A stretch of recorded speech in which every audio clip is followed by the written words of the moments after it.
Analisis bab 3-nya ya di paparan data ya.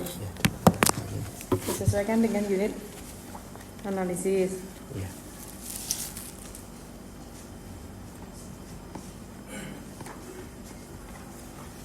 Ini bab 3 toh, bab 3 toh. Iya, Bu. Terkait kegiatan itu Harusnya disesuaikan unit analisisnya. Mana unit analisisnya? Ini mana? Kok belum selesai dinamika pengalaman? Kan harusnya kayak ada responden 1, responden 2 dulu kan? ya, Bu. Ini udah. Nah, ini, Bu. Enggak dituliskan di judulnya. Oh, kode ini. Iya, Bu. Jadi ini biar enggak bingung gitu. Biar enggak terlalu banyak. Ini karena ini kok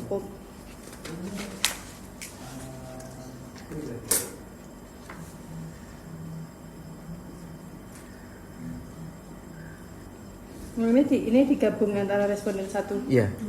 dan responden. Ya, karena Ya kan sendiri-sendiri harusnya. Kan setiap orang memiliki pengalamannya masing-masing ya. ya, Bu, ini kan nanti dinarasikan, Bu, di dalam situ. Ya, tapi kan orang itu memiliki pengalamannya masing-masing. Maka nggak pas kalau misalnya digabungkan dalam satu narasi atau kemarin tak minta buat sendiri-sendiri kan, soalnya kan sendiri-sendiri gitu loh, kecuali kalau ini penelitiannya bukan penelitian yang sifatnya studi kasus. Misalnya Anda meneliti tentang etnografi, kemudian pada pelaksanaan tertentu itu bisa saling dikonfirmasikan.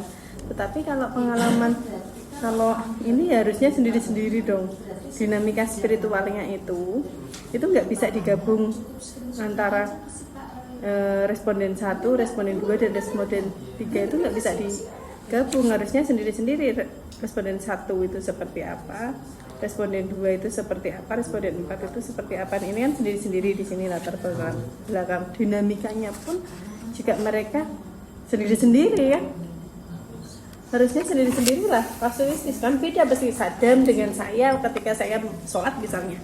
Itu pengalaman kita akan masing-masing, dinamika spiritualitas yang ada dalam tubuh saya, dalam diri saya itu akan berbeda dengan dinamika spiritual yang ada di tempatnya Sadam. Makanya ini nggak boleh kalau misalnya digabungkan. Karena temuan data itu harus didasarkan pada apa yang kamu dapat dari lapangan, apa yang kamu dapat dari narasumber. Nah, itu pengelompokannya itu nggak boleh digabung-gabung, kecuali kalau Anda melakukan analisis data tuh. Anda kalau bukan temuan. Ya. Itu kalau di temuan ini harusnya sendiri-sendiri. Ya, kemarin kayaknya udah pernah bilang sendiri-sendiri deh.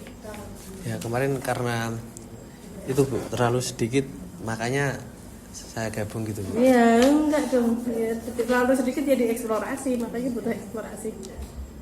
Harusnya kamu udah punya ini jawabannya. Nah, ini juga sendiri-sendiri. Sendiri-sendiri lah, ini sendiri-sendiri ini. Sendiri-sendiri ini enggak. Ini sendiri-sendiri. Temuan data ya sendiri-sendiri. Masa Anda wawancara terus barengan gini terus disamakan, walaupun itu irinya sendiri-sendiri, tapi kan walaupun di dalamnya itu isinya sendiri-sendiri, tapi kan mekanismenya sendiri-sendiri. Pengalaman responden 1 saat itu apa, responden 2 apa, kita harusnya per subjek aja, per subjek. Berarti diurutin di unit analisis ya, Bu? Iya, diurutin di unit analisis. Misalnya responden 1 pengalamannya itu seperti apa sebelumnya, saat menjalankannya seperti apa. Nah itu di dalam dinamika. Oh, kalau subjek 1 tuh gini loh dinamikanya, dari sebelum sama sudah itu bisa digambarkan di temuan data. Nah, kecuali Anda membuat analisis data. Kalau analisis data itu Anda langsung masuk saja. Ini sudah nggak perlu lagi pengalaman rehabilitasi. Analisis data Anda fokus pada menjawab masalah Anda ini. Masalahnya kan Anda ingin melihat dinamika spiritualitas. Maka di sini dinamika spiritualitas langsung dituliskan. Latar belakangnya nggak perlu, harus ada integrasikan di bab analisis data itu. Anda mengintegrasikan temuan dari responden 1, responden 2, responden 3, responden 4 yang itu sudah disendiri-sendirikan di sini. Itu kira-kira itu ada kesamaannya di mana sih? Ada perbedaannya di mana, baru Anda integrasikan. Oh, ternyata setiap responden itu memiliki beberapa komponen mekanisme pengalaman yang hampir sama. Misalnya kalau Anda temukan di bab 3 itu, Anda temukan bahwa responden 1, 2, 3, 4 itu pernah mengalami fase sebenarnya muak, nggak mau berada di dalam sini. Nah, udah Anda sampaikan, ternyata mereka mengalami fase ini. Yang menjadi spesial adalah ada fase yang berbeda dari yang lainnya, misalnya di responden berapa, ada temuan apa. Gitu-gitu, makanya Anda nggak boleh menggabungkan di temuan data itu, Anda langsung bikin semacam analisis kayak gini. Di temuan data itu Anda sendiri-sendirikan per subjek. Kenapa? Karena setiap subjek itu pasti memiliki pengalaman masing-masing, nggak bisa disama-samakan, nggak bisa disama-samakan, nggak bisa digeneralisasikan, nggak bisa dinamikakan antar subjek. Dinamikanya itu hanya dalam diri subjek itu sendiri. Tapi kalau di dalam analisis data yang sudah Anda temukan di sini, Anda lihat kan ada 1, 2, 3, 4 kira-kira yang sama di bagian mana. Anda boleh integrasikan, Anda bisa komunikasikan, Anda bisa kelola di situ, digabungkan. Oh, ternyata mekanisme ini juga dialami oleh narasumber responden 1, 2, 3, diperkuat oleh data dari responden 4 misalnya gitu. Dan responden 4 itu adalah pengasuhnya, walaupun dia mengatakan bahwa responden 1 itu merasa sudah lebih baik, religius dan sebagainya, tapi ternyata responden 4 yang menjadi pengurusnya merasa bahwa responden itu masih sering bolong-bolong sholatnya, masih belum begitu religius dan sebagainya. Itu bisa dikonfirmasikan itu di dalam sini. Analisis data. Nah, analisis data itu sudah mengintegrasikan semuanya. Kemudian ya langsung ke ini, nggak usah latar belakang ini nggak usah, ini malah Anda tuliskan lagi. Berarti bab 4 isinya? Bab 4 isinya dinamika, menjawab pertanyaan penelitian Anda. Menjawab pertanyaan penelitian Anda apa? Judulnya kan dinamika spiritualitas. Iya. Maka di sini ya sudah cukup dinamika spiritualitas semuanya. Dinamika spiritualitas itu dibagi menjadi apa aja dinamikanya. Oh, dinamika ketika misalnya sebelum mengalami rehabilitasi, mungkin mereka mengalami kekosongan batin, misalnya kondisi kekosongan batin, bla bla bla bla, mereka misalnya kayak gitu, sehingga kemudian mereka terjebak narkotika. Tapi kan beda-beda, bisa jadi ada narasumber yang nggak kayak gitu. Nah, nanti apa yang selanjutnya apa? Nah, ini lihat unit analisis itu dinamikanya harus ditemukan di unit analisis itu. Terus dicampurkan dengan teori, konsepsi teori atau penelitian terdahulu yang ada itu di analisis data. Maka di analisis data selain Anda memaparkan ini sama aja Anda mengulang temuan. Apalagi temuannya langsung kayak gini. Ya, temuannya harus dipisah-pisah dong. Anda nggak bisa pengalaman satu orang dengan pengalaman orang lainnya kan berbeda-beda kalau kualitatif. Itu Anda jangan jadikan satu. Itu dijadikan satu, di sini ditulis lagi. Lah buat apa? Nah, kalau yang di tempat analisis data itu isinya adalah sudah ini ada fase-fase kayak gini itu nggak apa-apa, bagus, ada krisis batin dan sebagainya. Ini boleh Anda tuliskan, bisa Anda kelola, tetapi harus ini fase kayak gini ini Anda dapat dari mana? Dari wawancara, Bu? Nah, dari wawancara. Kalau menurut teori fase ini apa? Kok bisa Anda membuat fase-fase? Nah, itulah kalau di analisis data. Jadi Anda campurkan apa yang Anda temukan di lapangan. Oh, ternyata ada fasenya nih. Fase 1 mereka mengalami gini. Tapi Anda bisa menyampaikan fase 1, fase 2, fase 3. Itu kan enggak dari lapangan harusnya. Harus ada kerangka berpikir, teori menurut siapa dan sebagainya itu dituliskan. Menurut bla bla bla bla bla, misalnya menurut Rif, itu misalnya ya. Itu ternyata spiritualitas dibagi menjadi beberapa tahap. Ada yang dimulai dari tahap ini, fase ini. Oh, narasumber hampir dari 3 narasumber ini memiliki pengalaman yang sama. Mereka melewati fase ini. Tapi ada yang tidak melewati fase itu misalnya. Oh, misalnya itu. Nah, itu Anda bisa temukan kalau di sini disendiri-sendirikan kan? Iya.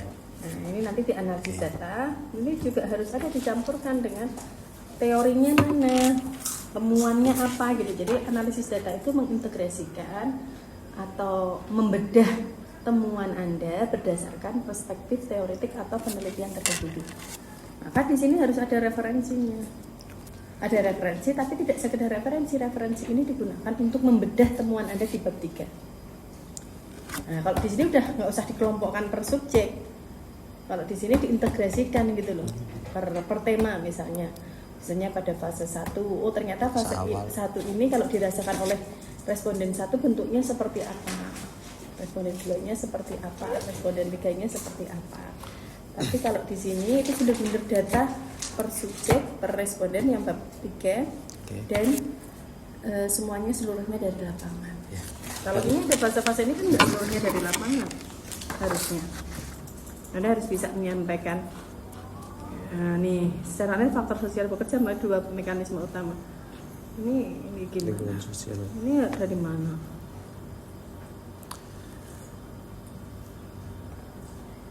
Kontrol sosial itu apa dalam wujud yang dikaitkan dengan dinamika spiritualitas? Harusnya kan teorinya teori spiritualitas bukan teori sosial. Berarti di bab 4 itu cuma dinamika saja Bu yang dibahas?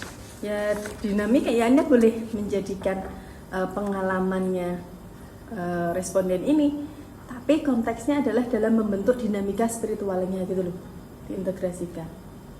Kalau yang di sini kan disendiri-sendirikan pengalamannya itu seperti apa, dinamikanya seperti apa per responden sebelum, sesudah dan sebagainya. Tapi per responden loh, jangan yang kayak tadi. Nanti Anda bingung dengan analisis. Nah, sedangkan kalau di analisis data ini nggak usah dijudulin kayak ini. Judulnya itu cukup adalah bukan analisis pengalaman, tapi langsung dinamika spiritualitas pada pecandu narkotika. Nah itu di dinamika spiritualitas itu kan Anda harus pakai dulu kerangka teoritik itu seperti apa. Oh spiritualitas menurut ini adalah ini meliputi ada beberapa dinamika dalam mencapai spiritualitas. Salah satunya adalah menggunakan tahap-tahap atau fase-fase dalam spiritualitas. Pertama apa. Nah kemudian Anda sampaikan dari temuan data itu ternyata seperti apa kondisinya. Jadi diintegrasikan gitu. Paham nggak? Integrasikan. Kemarin kayaknya udah paham yang bab 3 ini nyatanya kayak gini. Ya. Nah, ini paham nggak kalau yang bab 4 itu harus fokus pada menjawab pertanyaan penelitian. Itu bab 4. Tapi Anda bisa menjawab itu, tentu aja Anda melakukan analisis. Nah, analisis pada bab 4 itu tidak hanya sekedar mengelompokkan. Kalau analisis pada bab 3 itu mengelompokkan data lapangan. Tapi kalau bab 4 itu Anda selain mengelompokkan, Anda melakukan interpretasi. Interpretasi data lapangan, temuan itu didasarkan perspektif teoritik atau penelitian-penelitian terdahulu itu seperti apa sih? Oh, kalau penelitiannya siapa itu ternyata menyampaikan bahwa spiritualitas itu juga dipengaruhi oleh lingkungan. Nah, terus Anda sampaikan, oh ternyata yang Anda temukan itu juga dipengaruhi oleh lingkungan. Salah satunya adalah pembiasaan misalnya habituasi, misalnya habituasi ibadah harian seperti bla bla bla bla. Ternyata dengan dia melakukan ibadah terus-menerus ternyata dia mendapatkan aspek spiritualitas semacam ini. Tapi ada juga yang tidak mungkin gitu. Mungkin ada responden walaupun dia ibadah atau apa-apa tapi dia masih kepikiran buat narkotika. Masih nggak takut sama Gusti Allah dan sebagainya. Nah, itu Anda harus menjelaskan di situ. Gitu. Direkam dong nanti biar nggak berubah. Terus sudah harus ada perspektif teorinya seperti apa. Nah ini Anda belum melakukan analisis. Dan ini nanti dijadikan data aja, dijadikan data tapi ditambahkan pisau-pisau bedahnya.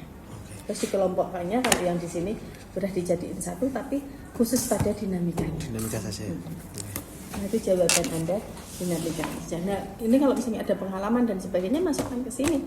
Kalau ada yang per subjek atau apa masukkan ke sini. Faktor-faktor berarti masuk di bab 3 ya Bu? Faktor-faktor misalnya apa? Kayak faktor personal, lingkungan, terus keluarga. Personal? Itu kan kemarin di unit analisis.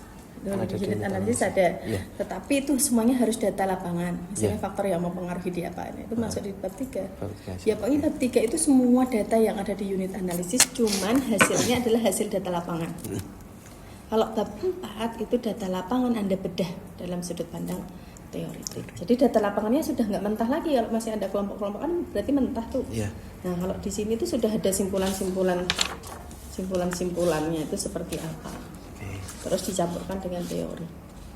Sama Berarti penelitian terdahulu. isinya dinamika spiritual, berarti nggak ada subtema Bu? Nggak ada ya subtemanya setelah dinamika kan. Dinamika itu kan jadi sub utamanya. Ya, utamanya. Nanti ada sub-subnya kan setelah itu. Misalnya di dalam dinamika itu ada apa? Dari awal masuk gitu Bu? Misalnya bisa Anda menyampaikan fasenya. Iya, fase Anda temukan. awal masuk ke rehab, terus pada saat itu dan Enggak, kan bukan fase.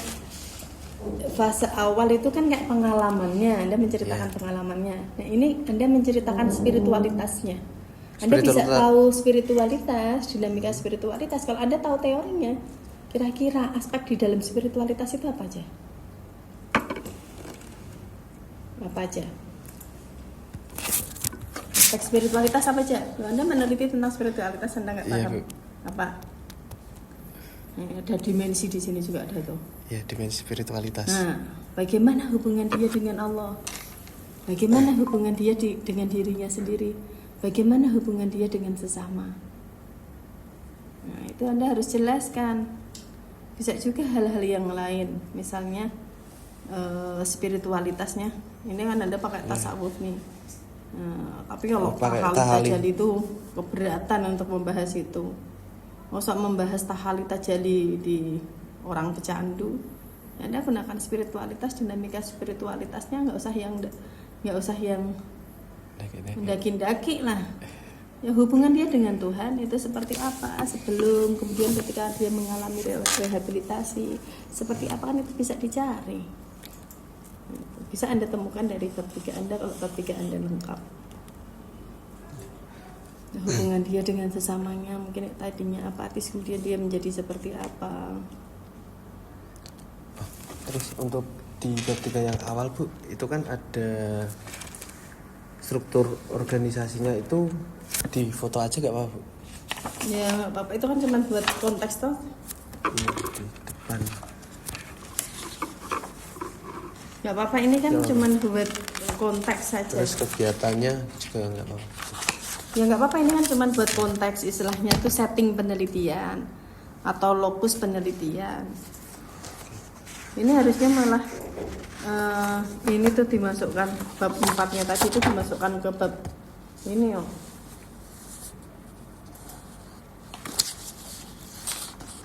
Tapi disendiri-sendiriin. Ini hanya mengulang bab 3 Anda tuh.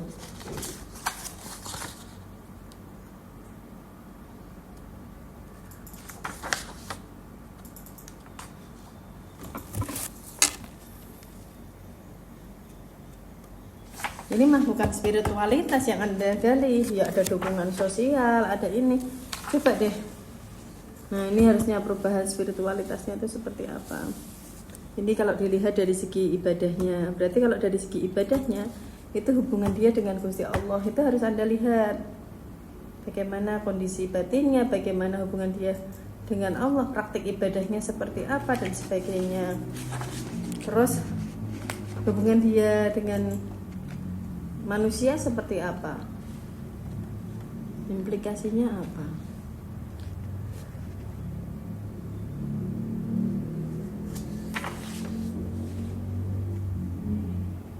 Nah ini harusnya dianalisis, ini belum ada analisisnya.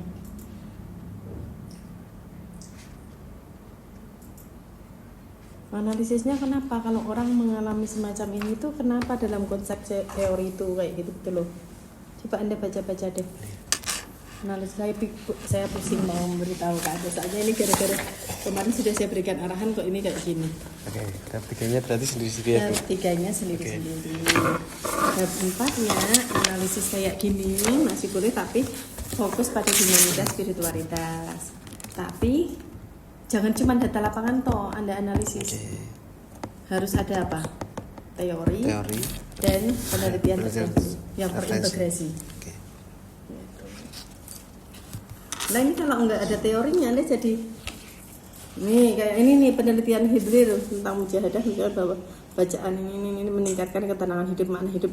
Nah ini kan harusnya Anda rujuk. Nah maksud saya tuh kayak gini nih, menurut Al-Ghazali, tapi jangan dipisah setelah Anda jelaskan semuanya, baru Anda kayak gini kan, itu terintegrasi jadi satu. Tapi ini harus disebutkan.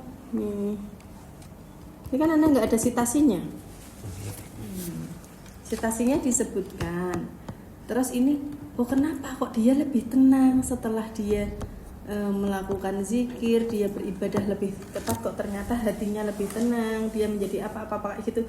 Ini dapat dijelaskan oleh penelitiannya Hitler, melalui penelitiannya siapa, ternyata kalau walaupun orang itu nggak ngerti spiritualitasnya seperti apa, tapi kalau dia beribadah yang rajin dengan asal zikir dan sebagainya, itu ternyata mampu meningkatkan ketenangan hidup, makna hidup dan sebagainya. Dan Anda terus sampaikan ketenangan hidup yang dimiliki oleh narasumber satu itu seperti apa wujudnya di lapangan, makna hidup yang dimiliki narasumber satu itu seperti apa. Mungkin yang tadinya dia merasa nggak berguna, tapi sekarang dia ya udah ini menjadi takdir, saya masih memiliki kesempatan. Nah itu kan harus Anda gali. Nah itu harus Anda gabungkan.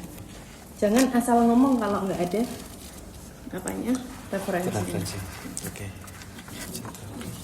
Iya. Tuh pusing Pak. Tadi kan diberesin dulu. Iya Bu. Harus direkam makanya kalau ini itu. Biar Ya Bu, siap. kan